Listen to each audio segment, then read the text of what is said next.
dhammaan dadka muslimiinta ah meel ay joogaan waxaan leeyahay ciid mubaarak taqabbal allahu minna wa minkum salih al-a'mal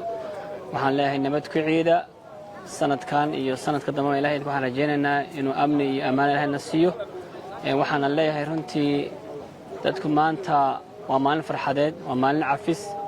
waa maalin dadku ay isu holoobaan waa maalin dadku ay isu duceeyaan waxaan rajaynayaa ilaahay idinkiis in magaaladeena iyo dadkeena iyo dalkeena amni noqdaan insha Allah taala ilaahna waxaan ka rajaynayaa inaynu ciidan noqoto ciid barakeysan muslimiintu meel joogaan waxaan leeyahay ciid mubaarak kullu aam wa antum bikhair bismillaahir rahmaanir rahiim dhammaan ummadda Soomaaliyeed reer Puntland waxaan maanta magaalada Garowe ku tukanay ciidii Ciid al-Adha waxaan dhammaan u hambalyeeynaa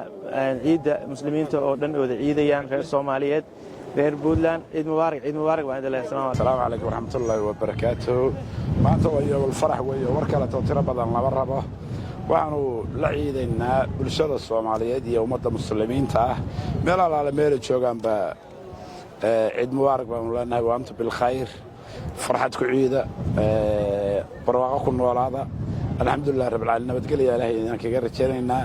inaga khaas ahaan gobolladana Puntland ما شاء الله سفعني بين سلامينا نبت قليلا على شقي